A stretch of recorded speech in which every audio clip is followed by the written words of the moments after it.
Welcome back to my YouTube channel K study point. Students, last 2 videos में मैं आपको exercise 1.1 और 1.2 explain करा चुकी हूँ।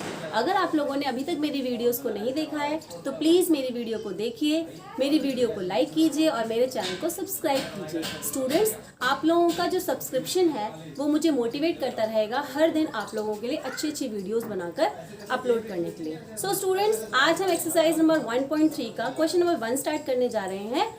Let us start exercise 1.3, question number 1. Students, first question is write the following in decimal form and say what kind of decimal expression it has. Means हमें ये numbers को जो हमें p upon q की form में दिए हैं, इन numbers को हमें decimal form में एक्सप्रेस करना है और उसके बाद हमें ये बताना है कि ये जो डेसिमल फॉर्म है ये किस टाइप का है। Students, we have 2 types of decimal forms. First of all you have to know, सबसे पहले आपको ये पता होना चाहिए कि डेसिमल फॉर्म्स में होता क्या है। डेसिमल फॉर्म्स में हम नंबर्स को डेसिमल में यानी कि पॉइंट्स में लिखते हैं। तो एक होता है terminating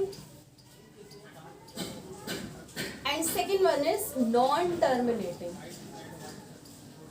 students, terminating and non terminating, जब हम इस एक्सरसाइज के इस क्वेश्चन के सारे पार्ट्स को सॉल्व करेंगे आपको पता चलता जाएगा कि terminating and non terminating decimal forms क्या होते हैं। तो इसका फर्स्ट पार्ट है 36/100। Students, first of all I know that कि आप लोग 8th क्लास से 9th क्लास में आए हैं, तो थोड़ी बेसिक नॉलेज आप लोगों को देनी साइड बाय साइड ज़रूरी है, क्योंकि कई बार क्या करते हैं बच्चे कि जो नंबर बड़ा दिखता है p बाई क्यू की फॉर्म में, उस नंबर को बच्चे डिवाइड के अंदर रखते हैं। But no, this is the wrong वे।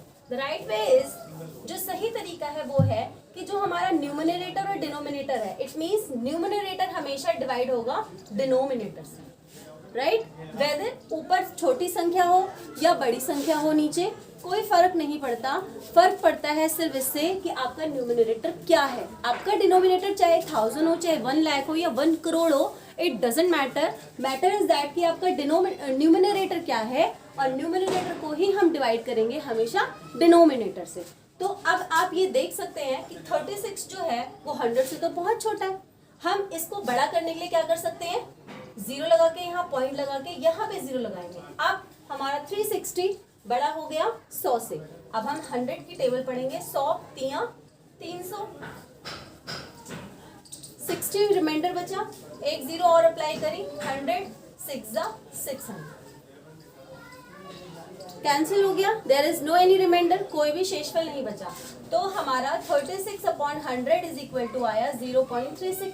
अब आप ये देखिए कि यहाँ पे कोई भी रिमाइंडर नहीं बचा है, ये नंबर पूरा डिवाइड हो गया है। तो this is terminating decimal form, right.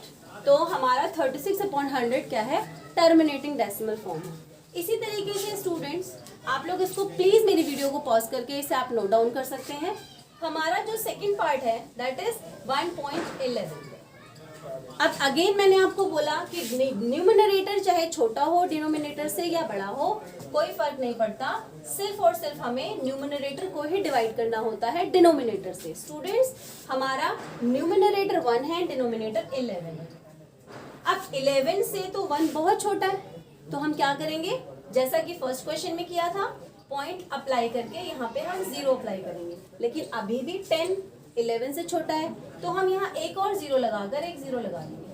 Students, ये हमारे डिविजिबिलिटी के रूल्स होते हैं जो आपको फॉलो करने होते हैं। तो मैंने क्या किया, मैंने पॉइंट लगा के एक 0 लगाया और दूसरा 0 लगा के एक और 0 लगाकर मुझे बेसिकली क्या करना है कि न्यूमरेटर को डिनोमिनेटर से बड़ा बनाना है। उसके लिए मैंने पॉइंट लगा के 0 लगाया और यहाँ पे 1 के साथ 2 zeros अप्लाई कर दी। स्टूडेंट्स, अब देखिए कि ये 100 हो गया और ये 11 हो गया। अब मैं 11 की टेबल इजीली पढ़ सकती हूँ। मुझे ये पता है कि 11 की टेबल में 100 नहीं आता, बट 100 से कम 11 9 99 और हमारा रिमाइंडर क्या बचा, 1। अब आप ये देख सकते हैं कि हमने 1 से स्टार्ट किया था और रिमाइंडर हमारा अगेन 1 आ गया, तो हम इसको यहीं पे छोड़ देंगे और जो हमारा 1.1/11 होगा वो होगा is equal to 0.09 bar. Student इस बार का मतलब होता है कि आप इसको ऐसे ऐसे लिख रहे हैं 09090909 एंड सो ऑन। तो इस इतनी बड़ी नंबर को डेसिमल फॉर्म को लिखने से बढ़िया होता है कि जो नंबर रिपीटेशन फॉर्म में है उसको आप एक बार लिख के उसके ऊपर बार लगा दीजिए। इट मीन्स वो नंबर बार बार ही रिपीट होता रहेगा। और क्योंकि ये रिपीटेशन फॉर्म में है और यहाँ पे रिमाइंडर भी हमारा हर बार 1 बचेगा, that's why it's non terminating. Terminating and non terminating. I hope कि आपको अब टर्मिनेटिंग एंड नॉन टर्मिनेटिंग में डिफरेंस अच्छे से समझ आ गया होगा। स्टूडेंट इसका थर्ड पार्ट है, थर्ड पार्ट इसका है 4:1/8। अब 4:1/8 को आप किस तरीके से डेसिमल फॉर्म में कन्वर्ट करेंगे? तो एज यू नो कि हम 8 को 4 से मल्टीप्लाई करते हैं, उसके बाद मल्टीप्लाई करके जो आता है उसको हम न्यूमरेटर से ऐड करते हैं। तो 4 8 32, 32 में 1 ऐड किया तो 33/8। अब आपका आ गया ये P/Q की फॉर्म में। अब आप इसको डिवाइड कर सकते हैं easily. 8 4 32, 1.0, 8 1 8, 2 0, 8 2 16, 4 0, 8 5 40। No reminder is left, कोई रिमाइंडर नहीं बचा। Means 33/8 is equal 4.125 terminating. इसी तरीके से आपको फर्स्ट क्वेश्चन में जितने भी पार्ट्स हैं आपको इसी तरीके से करने हैं। अगर वो पूरा कट जाता है दैट इज टर्मिनेटिंग, और अगर कुछ रिमाइंडर बच जाता है या आपका जो डेसिमल फॉर्म है वो रिपीटेशन फॉर्म में आता है, it mean that is non terminating. Second question है, you know that 1/7 is equal to 0.142857 bar. Means आपको क्वेश्चन नंबर 2 में 1/7 की वैल्यू दे रखी है 0.142857 बार। स्टूडेंट्स लास्ट क्लास में मैंने आपको बताया था कि बार का मतलब क्या होता है। बार का मतलब होता है वो नंबर जिस नंबर के ऊपर लाइन डली हुई है, मीन्स वो नंबर बार बार रिपीट होते रहेंगे। इट मीन्स ये जो फॉर्म है 1/7 की वो रिपीटेशन फॉर्म है। तो आपको can you predict what the decimal expressions of 2/7, 3/7, 4/7, 5/7 and 6/7 are without actually doing the long division. अब आपको देखो, अब आप तो मुझे इजीली बोलोगे कि मैम हम 2/7 को, 3/7 को, 4/7, 5/7 एंड एज वेल 6/7 को हम तो लॉन्ग डिवीजन मेथड से इजीली कर सकते हैं। बट क्वेश्चन में क्या बोला गया है? क्वेश्चन में बोला गया है without doing actual long division. क्या आप प्रिडिक्ट कर सकते हैं कि क्या आप अंदाजा लगा सकते हैं कि 1/2 को डिवाइड करके क्या आएगा? अब आप कहोगे ये कैसे हो सकता है मैम, बिना डिवाइड करे तो हम इसको निकाल नहीं सके, लेकिन हम कर सकते हैं। देखो we have given the value of 1/7। 1/7 की वैल्यू हमें दी हुई है 0.142857 बार। तो क्या मैं 2/7 को 2 × 1/7 लिख सकती हूँ? बिल्कुल लिख सकती हूँ, क्योंकि अगर मैं 2 को 1 से मल्टीप्लाई करूंगी तो 2 1 2/7 आ गया। अब 2 × 1/7 की वैल्यू हमें दी हुई है जो है 0.142857 बार। सिंपली आप क्या करोगे, 1/7 का जो डेसिमल फॉर्म है उसमें आप 2 को मल्टीप्लाई कर दोगे। 2 7 14 का 4 कैरी ओवर 1, 2 5 10 and 1 11 का 1 कैरी 1, 2 8 16 and 1 17 का 7 कैरी 1, 2 2 4 and 1 5, 2 4 8, 2 1 2.0 बार। तो देखिए विदाउट लॉन्ग डिवीजन मेथड मैंने आपको 2/7 को डेसिमल फॉर्म में लिख के दिखा दिया। ऐसे ही आपको यहाँ करना है। 3 × 1/7 is equal to 3 × 0.142857 bar. 4 × 1/7 is equal to 4 × 0.142857 bar. 5 × 1/7 is equal to 5 × 0.142857 bar. As well 6 × 1/7 is equal to 6 × 0.142857 बार। इस तरीके से आप 2 3 4 5 6 से मल्टीप्लाई करके आप इसका डेसिमल फॉर्म निकाल सकते हैं 3/7 का, 4/7 का, 5/7 का और 6/7 का। अब बढ़ते हैं हम अपने थर्ड क्वेश्चन की तरफ। हमारा थर्ड क्वेश्चन है students, express the following in the form of P/Q। Means आपको जो नंबर डेसिमल फॉर्म दी है उसको आपको P/Q की फॉर्म में लिखना है, जिसमें आप डिनोमिनेटर और न्यूमरेटर को डिफाइन कर पाए। तो हमारा जो क्वेश्चन नंबर थर्ड का फर्स्ट पार्ट है वो है 0.6 बार। एज यू नो कि बार का मतलब क्या होता है बच्चों, बार का मतलब होता है कि 0.6666666 एंड सो ऑन, चलता ही रहेगा। तो इतने बड़े नंबर को बार बार लिखने से इजी होता है, जो नंबर बार बार रिपीटेशन फॉर्म में आ रहा है आप उस नंबर को लिखकर ऊपर बार अप्लाई कर सकते हैं। अब मुझे इस नंबर को P/Q की फॉर्म में लिखना है, तो मैं कैसे लिखूंगी देखते हैं। सबसे पहले let x is equal to 0.6 bar. ठीक है, x को मैंने 0.6 बार एज्यूम कर लिया और मैंने इसको बना दिया इक्वेशन नंबर 1। अब multiply by 10 both side. Both side means एक साइड हमारी x है और दूसरी साइड है हमारी 0.6 बार। अब आप मुझसे क्वेश्चन पूछेंगे कि मैम हमने 10 से मल्टीप्लाई क्यों किया? क्योंकि आप देखिए कि पॉइंट के बाद 1 डिजिट ही ऐसी है जो बार बार रिपीट हो रही है। मीन्स देखा जाए तो पॉइंट के बाद 1 ही डिजिट है और ये डिजिट ऐसी है जो बार की फॉर्म में है, मतलब बार बार रिपीट हो रही है। तो इसलिए हम दोनों साइड को 10 से मल्टीप्लाई करेंगे। अब मैं अगर 10 को x से मल्टीप्लाई करूं और 0.6 को 10 से मल्टीप्लाई करूं तो यहाँ पे मेरा 10x आएगा और यहाँ पे मेरा 6.6 बार आ जाएगा। ये मेरी सेकेंड इक्वेशन हो गई। अब मुझे क्या करना है, सेकेंड इक्वेशन में से 1 इक्वेशन को सब्ट्रैक्ट करना। सेकेंड इक्वेशन में से 1 इक्वेशन सब्ट्रैक्ट करेंगे तो सबसे पहले सेकेंड इक्वेशन लिखेंगे 10x इज इक्वल टू 6.6, उसके बाद x इज इक्वल टू 0.6। अब आप हमें इसे माइनस करना है। स्टूडेंट 6 में से 6 जाएगा तो 0 बचेगा, 6 में से 0 गया तो 6 बचा, और जब यहाँ कोई नंबर नहीं होता तो वहां पे 1 होता है। तो 10 में से 1 गया तो 9x बचा। अब 9x इज इक्वल टू 6.0 हो गया। आपको पता है कि 0 पॉइंट के बाद अगर 0 होता है तो पॉइंट की कोई वैल्यू नहीं होती, तो हम इसको लिख सकते हैं 9x is equal to 6। x की वैल्यू इज इक्वल टू 6/9, तो x is equal to 3 2 6, 3 3 9, 2/3। Hence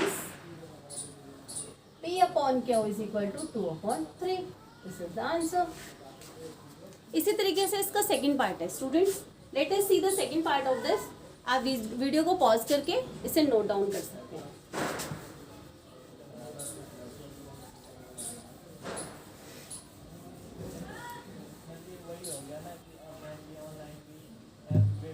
second part है वीडियो का क्वेश्चन का 0.47 बार। इसे P/Q की फॉर्म में हमें रिप्रेजेंट करना है। Student again we are doing the same thing. Let x is equal to 0.47 bar, but this is not the first equation because reason is this कि अब आप ये देखिए bye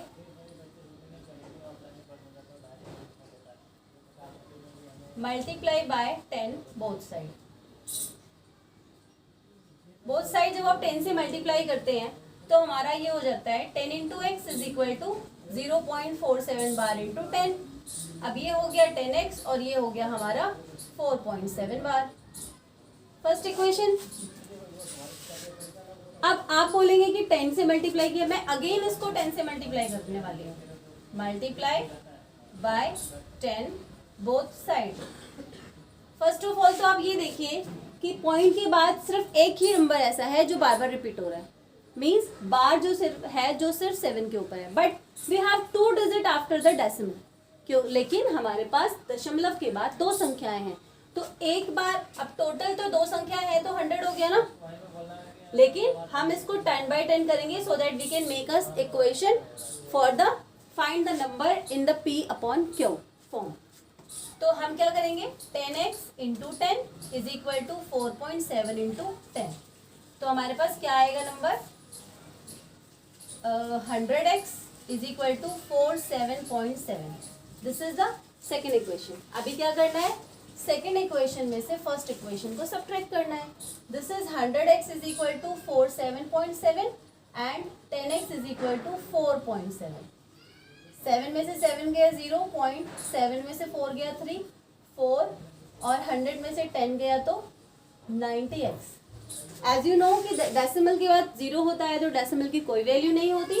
so we have 90x is equal to 43, then x is equal to 43 upon 90, hence p upon q is equal to 43 upon 90। Student third part इसका ऐसे ही करना है हमें, आप लोग इसे नोट डाउन कर लीजिए। उसके बाद we will start the third part of the question number 3।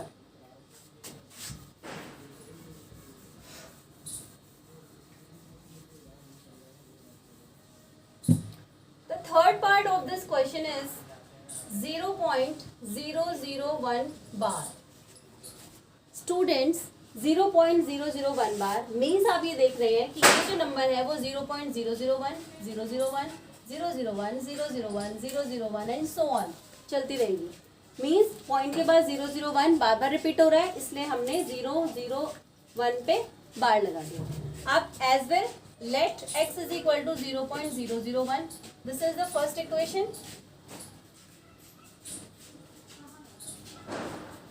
Multiply by 1000 क्यों? क्योंकि आप देख सकते हैं कि डेसिमल के बाद 3 डिजिट्स ऐसी हैं जो बार बार रिपीट हो रही हैं, इसलिए 1 लिख के पॉइंट का 1 लिखा और पॉइंट के बाद 3 डिजिट है तो हमने 30 लगा दी।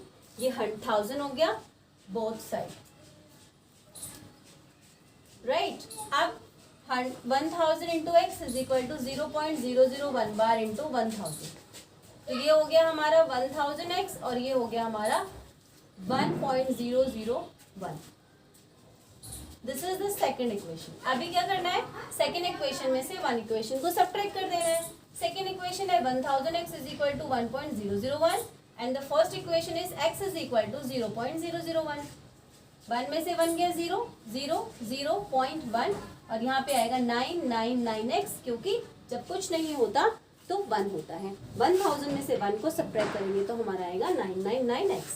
तो 999x is equal to as I tell you that कि पॉइंट के बाद जब 0 होता है तो पॉइंट की कोई वैल्यू नहीं होती, तो इज इक्वल टू 1 होगा। Then x is equal to 1 upon 999, hence p upon q is equal to 1.999। This is the answer. I hope आपको ये एक्सप्लेनेशन बहुत अच्छे से समझ में आएंगे। Let us move on for the question number 4। Fourth question students, अगर आप ध्यान से देखें क्वेश्चन नंबर 4 तो ये थर्ड के फर्स्ट क्वेश्चन की तरह है। क्वेश्चन नंबर 4 हमें दिया है 0.9999999 and so on, means we can write this 0.9 bar. Again let x is equal to 0.9 bar. First equation, multiply by 10 both sides. 10 into x is equal to 0.9 bar into 10. This is 10x and this is 9.9. This is the second equation too. So second में से first equation को हम subtract करेंगे। 10x is equal to 9.9 and x is equal to 0.9. x 9 में से 9 गया 0, 9 equals में 9x। अब 9x is equal to 9, x is equal to 9 upon 9, x is equal to 1, hence p upon q is equal to 1 upon 1। यह question है 1 upon 17 को divide करके हमें बताना है कि डेसिमल के बाद इसमें कितने डिजिट्स हैं। अब आप ये सोचेंगे कि अब इसको कैसे करेंगे हम। दिस इज द मेथड, इसको हम लॉन्ग डिवीजन मेथड से ही सॉल्व करेंगे। यू डोंट वरी कि इसका कोई और मेथड है। इसको हम 17 को डिवाइड करेंगे 1 से। अब आप ये देखिए कि 1 जो है वो 17 से तो बहुत छोटा है। एज यू नो कि पिछली क्लास में मैंने आपको बताया था कि हमारा न्यूमरेटर कितना भी छोटा होगा फिर भी हम उसे डिवाइड करेंगे डिनोमिनेटर से, चाहे डिनोमिनेटर हमारा कितना भी बड़ा हो। तो अभी हम क्या करेंगे, न्यूमरेटर को या तो डिनोमिनेटर के इक्वल करना होता है या उससे बड़ा करना होता है। तो हम पॉइंट अप्लाई करके 0 लगाएंगे। अभी भी हमारा न्यूमरेटर डिनोमिनेटर से छोटा है, तो मैं क्या करूँगी, एक 0 और लगाकर एक 0 और यहाँ पे अप्लाई कर दूँगी। अब आप देख सकते हैं कि मेरा न्यूमरेटर हो गया है 100 और मेरा डिनोमिनेटर है 70। अब मुझे 17 से इस 100 को भाग करना है, कब तक? जब तक मेरा रिमाइंडर 1 नहीं बचता। क्यों? क्योंकि मैंने 1 से स्टार्ट किया था, तो मुझे 1 तक ही इसको कंटिन्यू करना है। तो मैं क्या करूँगी, 17 पंजे 85, 10 में से 5 गया 5 बचा, और 9 में से 8 गया 1 बचा, 0 लगाया। 17 पंजे 85, 17 छिक्के 102, 17 सत्ते 119, 17 अट्ठे 136, 17 निन्मे, 17 अट्ठे 136। 10 में से 6 गया 4, 4 में से 3 गया 1, 0। 17 अट्ठे 136, 10 में से 6 गया 4, 0। 17 दूनी 34, 6, 0। 17 तिया 51, 1, 0। 17 पंजे 85, 5, 0। 17 दूनी 34, 10 में से 4 गया 6, 4 में से 3 गया 1, 16, 0। 17 निन्मे 153, 7 बचा, 0। 17 चौके 68, 10 में से 8 गया 2, 0। 17 एकम 17। अब 20 में से 17 जाएगा तो बचेगा 3, 0 लगाया। 17 एकम 17, 10 में से 7 गया 3, 2 में से 1 गया 1, 0। 17 सत्ते 119, 10 में से 9 गया 1, और 1 में से 2 में से 1 गया 1, 0। 17 छिक्के 102, 8, 0। 17 चौके 68, 1, 0, 2। 17 सत्ते 119। 1 से शुरू किया और 1 पे खत्म किया। अब मत बताना है कि इस डेसिमल फॉर्म में, इट मीन्स मैं इसको यहाँ पे छोड़ के इसके ऊपर बार लगा दूंगी। क्यों लगा दूंगी बार? क्योंकि अब मैंने 1 से स्टार्ट किया था, मैंने 1 पे खत्म किया। अभी अगर मैं इसको फिर से लॉन्ग डिवीजन मेथड तक करती हूँ तो मैं ये तो समझ चुकी हूँ कि ये पूरा पूरा कटेगा नहीं, means it is not terminating, it is non terminating number. और बार बार क्या नंबर आता रहेगा? फिर से 0.0588235529411764 तो मुझे क्या करना है, 1/17 के इक्वल में लिख देना है। इक्वल्स में 0.0588235294117647 बार। This is your answer. Thank you students. आपको पता है कि इस एक्सरसाइज में हमारे लगभग 9 क्वेश्चंस हैं। अगर मैं इस 9 क्वेश्चन की वीडियो एक ही में ज्वाइन करके बना दूंगी तो आप लोग भी बोर हो जाएंगे, इसलिए इसके जो नेक्स्ट क्वेश्चंस रह गए हैं 3 पार्ट्स, वो मैं आपको अपनी नेक्स्ट वीडियो में 1.4 एक्सरसाइज के साथ कवर करवा दूंगी। Thank you.